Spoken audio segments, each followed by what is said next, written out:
It's Friday. It's time for Mornings at 8 with Jonathan Mark on AM 1480 WLEA. Oh, I'm sitting here with cat hair all over my shirt. I'm wearing a red shirt, okay? And right before I came to work this morning, this isn't work, this is fun. Anyway, so right before I came, one of our cats, little Sammy, is shedding. And she sheds and sheds, and for a little cat, there's a lot of hair. So she's sitting on my lap as I'm sitting on the steps, and she got cat hair all over me here. And I've been brushing cat hair off my shirt the last hour. Oh, well, anyway, that's my problem.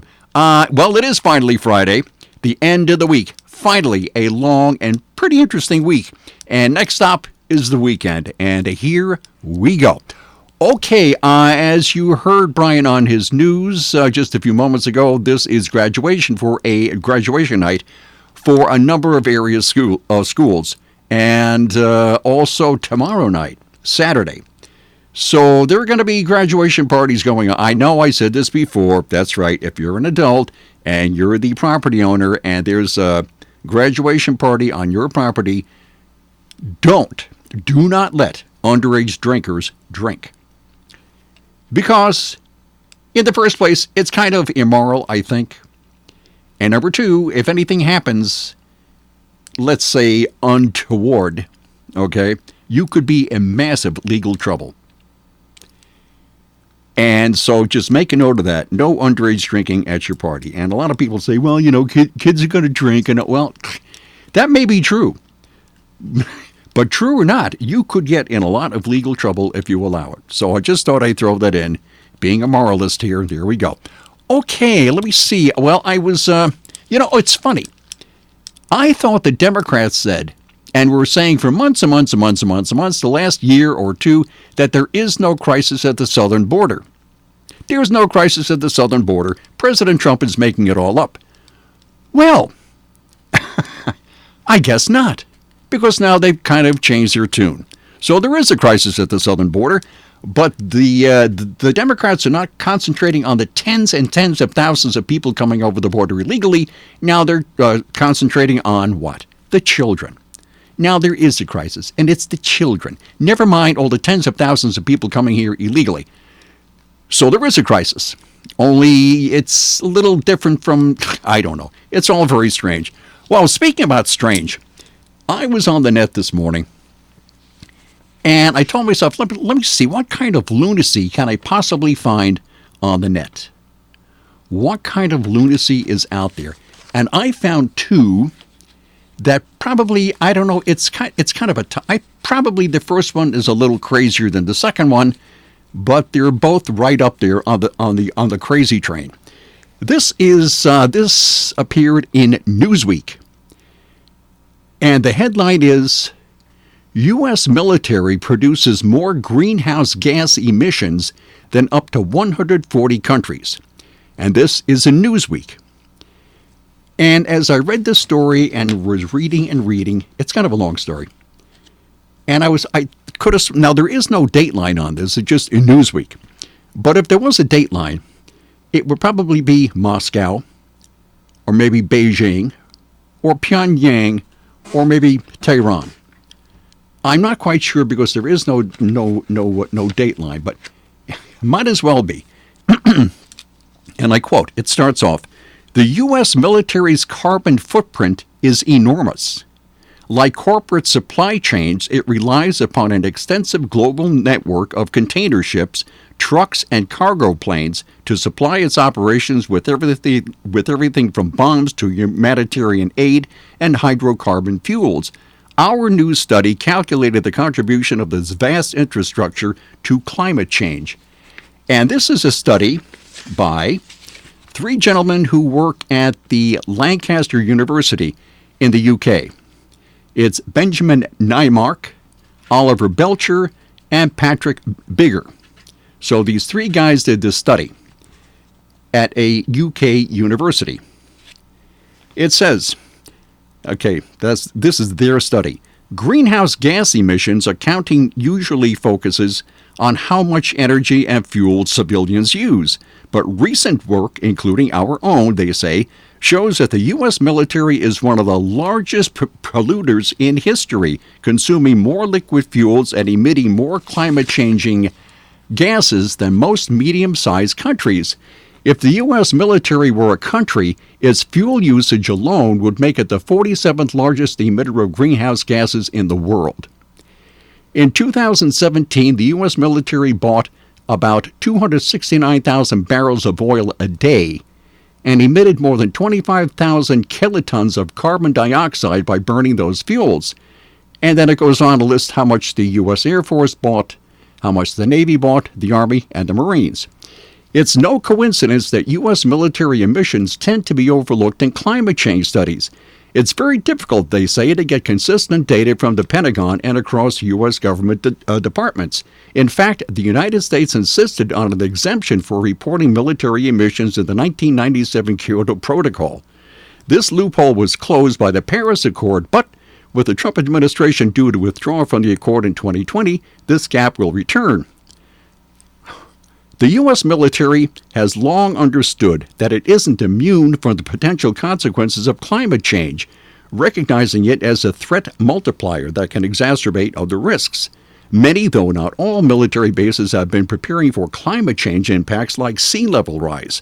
Nor has the military ignored its own contribution to the problem.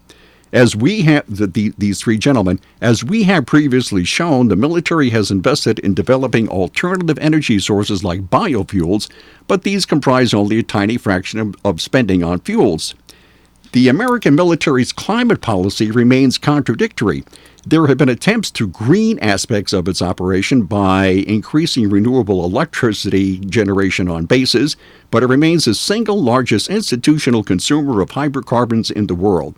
It has also locked itself into hydrocarbon-based weapon systems for years to come by depending on existing aircraft and warships for open-ended operations. So I don't know if they want our military to use like flintlocks, or maybe wooden sailing ships, or possibly water balloons. I'm not sure. Anyway, it says climate change has become a hot-button topic on the campaign trail for the 2020 presidential election. Leading Democratic candidates such as Senator Elizabeth Warren and members of Congress like, that's right, Alexandria Ocasio-Cortez, AOC, and Ordinary Chowderhead are calling for major climate initiatives like the Green New Deal at a cost of a couple of gazillion trillion dollars. For any of that to be effective, the U.S. military's carbon footprint must be addressed in domestic policy and international climate treaties. Our study shows that action on climate change demands shuttering vast sections of the military machine. Let me repeat that. Our study shows that action on climate change demands shuttering vast sections of the military machine. There are few activities on Earth as environmentally catastrophic as waging war. Okay, that's pretty much a true statement. Okay, that's one out of all this. Significant reductions to the Pentagon's budget and shrinking its capacity to wage war would cause a huge drop in demand from the biggest consumer of liquid fuels in the world. It does no good tinkering around the edges of the war machine's environmental impact. The money spent procuring and distributing fuels across the U.S. empire, these three guys, okay, let me see, could instead be spent as a peace dividend, helping to fund a Green New Deal in whatever form it might take. There are no shortage of policy priorities that could use a funding bump. Any of these options would be better than fueling one of the largest military forces in history. And that is from Benjamin Neimark, Oliver Belcher, and Patrick Bigger from the University of Lancaster in Lancashire in England. So as I said, as I was reading this, I said, where are they writing from? Moscow? Beijing? Tehran? I mean, what? So let me see. The U.S. military uses a lot of fuel. Yeah, probably would. It's pretty expensive. So what do they want? I mean, what's the point of all this? And this, the empire? the U.S. empire. Holy cow. This is unbelievable. So because we're not... the U.S. military produces more greenhouse gas emissions than up to 104. So big deal. I mean, big deal. I don't know. Maybe they could send this little article to Moscow and Beijing and Pyongyang and Tehran and ask them if they maybe might cut their horrible, ugly war machine, okay? No more tanks, no more guns, no more bombs. It'd be very nice, except, let's face it, it's not going to happen, right? So this is crazy. I mean, that's really lunatic. Okay, so we don't need a military. As I said, why not flintlocks? It'd be a lot cheaper, although then you're using wood. Okay, a flintlock was made of wood and metal. And water balloons might be a waste of water. So I don't know. Anyway, that was that. Then, vying for top place in the lunatic field here, we have, this is an opinion piece written by somebody who works at KABC in Los Angeles. His name is John Phillips. John Phillips. And the headline here is, Los Angeles wants to tax landlords for vacant units. Anybody a landlord out there? Do you own property? Do you rent it out? Uh-huh. Okay, this is what they want to do in the city of Los Angeles. It's not yet, it's not finalized, but this is what they want to do.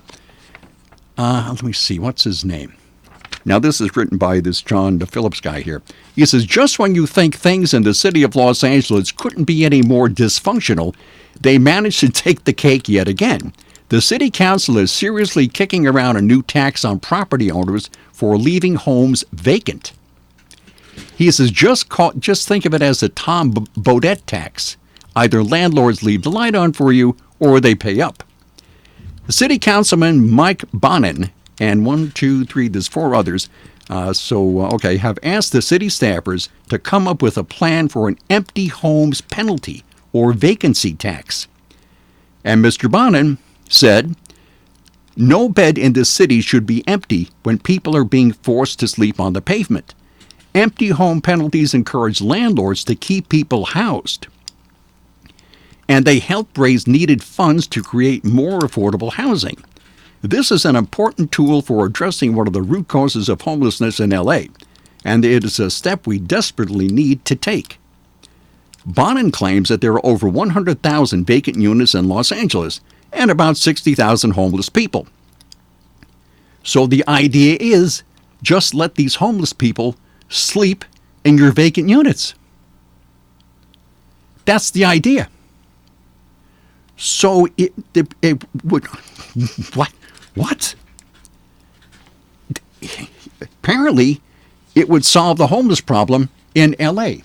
And I guess we are going to take a break, and we will be right back. From the Fox Sports Studios in Los Angeles, here's Eddie Garcia. News from the NBA, where the Los Angeles Lakers have created a max salary slot of $32 million to potentially sign another big-name free agent by unloading the contracts of Mo Wagner, Isaac Bonga, and Jamario Jones to the Washington Wizards. This is all part of that 3-team deal to land Anthony Davis from New Orleans. Also helping out is the fact that Davis reportedly has agreed to waive his $4 million trade bonus. In baseball games of note, battle of division leaders in Chicago, where the Cubs beat the Braves 9-7. In his Chicago debut, closer Craig Kimbrell recorded a save with a scoreless ninth. The Brewers beat the Mariners 4-2, but Milwaukee remains a game back of Chicago in the race for first in the NL Central. Phillies over the Mets 6-3. Gene Segura with a 3-run walk-off homer as Philadelphia gets the sweep of the 4-game series. Dodgers outscore the Rockies 12-8. It was the Rays in 18 innings topping the Twins 5-2. And for the second game in a row, the Pirates pound the Astros in Houston at 10-0. Pittsburgh with the win. Okay, we have on the line right now live our mystical meteorologist, Rob Carolan. Rob, good morning. Good morning, Jonathan. How are you, sir? Very well, very well indeed. How are you doing? I can't complain. It's a Friday morning, and that's always a good thing. That's right. That's finally Friday. You can't complain on a Friday. Well, maybe you can No, a little bit. not at all. I said not at all, especially with the sun out this morning and the day off to a relatively nice start. I wish we were able to hang on to it completely through the weekend. I don't think that's going to be the case. Looks like if you want to be out and about this weekend or maybe cut the grass or sit on the patio, look at the birds, Sunday's going to be the day to do that. We are concerned about some showers and thunderstorms working their way through the area later tonight, during the day tomorrow. In fact, this morning's radar is showing a lot of rain stretching from Lake Huron back across the upper portion of lower Michigan through Wisconsin and into northeastern Iowa this morning. And some of the cloudiness with that system is going to head our way later today. So we're off to a sunny start, but we will see some clouds later in the afternoon. It's going to be a hot one today, 85 to 90. Sunrise this morning was at 5:36. The sun sets tonight at 8:51. Showers, thunderstorms, they will move into the southern tier overnight. Keep that in mind if you're going to be out, 65 to 70. Showers, thunderstorms during the day tomorrow, they'll taper off in the afternoon. It's 80 to 85. Partial clearing tomorrow night, 60 to 65. And Jonathan, for Sunday, partial sun and breezy. May see a stray shower Sunday. Highs are comfortable, 75 to 80 Sunday afternoon. Okay, maybe I'll try a little bird watching. Who knows? That sounds good. You're not going to be out there chasing a little white ball on the golf course. Bird watching would be a good idea. Yeah, well, it would be fun playing golf, but I guess I'll do with bird watching. Okay, thanks, Rob. See you next week. You got it, sir. Yeah, okay, bye. Hey, insurance. Very important. Everybody needs insurance. And so, the Ryan Agency, with offices in Hornell, Jasper, and Wellsville, are your local independent insurance agency. Save smart on your insurance with the Ryan Agency. And why an independent agent like the Ryan Agency? Well, they do the insurance shopping for you. It's like having your own personal insurance shopper. What could be better than that? The Ryan Agency has access to many insurance companies to find the best rates for you. They're insurance experts. They offer sound, unbiased advice. They're friendly, they're local, and they're all good. The Ryan Agency. New to golf or seasoned veteran, you'll enjoy the casual, relaxed atmosphere of Vanderview Golf Course. 2 miles from downtown Alfred on Waterwells Road, Vanderview is a 9-hole executive-length golf course with a driving range on one side of the road and the course on the other. Family-friendly and fun recreation for everyone. Greens fees are one price for unlimited play, $9.50. High school students, only $5. Children 12 and under with an adult, no charge. You can play up to 18 holes or 9 holes with a cart and get the second 9 holes at no additional charge. Ladies and senior golfers who don't hit the long ball, Vanderview's got the executive length that's just right for your game. And new this year, a season pass for only $100. That's a lot of golfing fun for a very little bit of money. Vanderview Golf Course, 2 miles from downtown Alfred on Waterwells Road. Vanderview Golf Course. From the Fox Business Network, Merlin Entertainments, the parent company of Legoland Theme Parks and Madame Tussauds Wax Museums, has been sold. Investment firm Kirkby, which owns most of the Lego toy company, is buying the business for more than $6 billion. Kirkby is partnering with 2 other investment firms, Blackstone and Canada's CPPIB. Merlin operates 130 attractions in 25 countries. The Real Real, an online marketplace for used luxury goods, is going public today. The stock's priced at $20 a share. It's expected to trade on the NASDAQ under the ticker symbol REAL. In addition to online sales, The Real Real has retail locations in New York and in Los Angeles. The Dow dropped 10 points yesterday. The NASDAQ was up 57. The S&P added 11. With the Fox Business Report, I'm Jenny Cosola.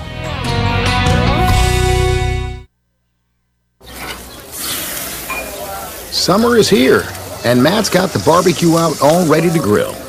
That's why he trusts Super Polygrip, so he can enjoy his steak with full confidence. Polygrip. Sounds like there's a party going on. But something's missing. The birthday gal's arrived, and thanks to Polydent, her bright smile is anything but a surprise. Polydent. Okay, and we are back. Now, I'm sure a lot of our listeners remember Marcia Everett. An absolutely wonderful person, one of the best. I mean, she was wonderful. One of the nicest people I've ever met in my life, Marcia Everett. And she used to work here a long time ago, 1990s, and she was here a long time. And it was sometime in the 90s when she had a number of high school students up here. And they were doing, speaking about graduation and the end of school, the school year, This was for the beginning of the school year, and they were doing safety spots. Okay, only they were trying to pretend, or they were pretending that they were young kids doing this. I don't know how that worked or how this came about, but they were older high school students pretending that they were young children, and they were doing these safety spots. And these are outtakes. In other words, they never quite made them on the air. Outtakes are the best part of radio. You have no idea. The outtake is always hilarious. So here are just a couple. It's back to school time, and in the excitement, children don't always look out for cars. Please slow down in school zones. My name is Meg, and I go to Bryant School. Sometimes I forget to watch out for cars, so please, watch out for me. My name is... I'm giving him some time between each one. It's just rolling. Oh, it's okay. School zone signs were put up for a good reason. Children may be playing, running, or walking. Slow down for their sake. My name... Come on. This is really going to work out. We're going to be here forever. Megan, come on. Yeah. This is our ticket to the Okay. This is it, That's yeah. right. Oh, God. Okay, school zone signs were put up for a good reason. Children may be playing, running, or walking. Okay. All right. School zones were put up for a good reason. Children may be playing, running, or walking. Slow down for their sake. My name is Meandy, and this is my first year at school. I'm learning the rules. Megan. I'm learning the rules. It's the killer. I'm learning the rules. I'm not saying I'm abiding by the rules. I'm just saying Oh, it's so easy to lose it on the radio. It is so easy to lose it. Anyway, yeah, there was just a few of the outtakes from when Marcia Everett was here a while ago. Do I have time to tell one quick, and maybe it was the first time that Marcia was on the air by herself here at 9 o'clock. Nobody else was here, only Marcia. She was going to be the only one on the show at 9 o'clock or 9:05 or something. So and she was really nervous. She was really nervous. She was panicky. So I walked in here right before the show started, and I said, Marcia, now don't panic. But right in the middle of your show, we're going to have a fire drill.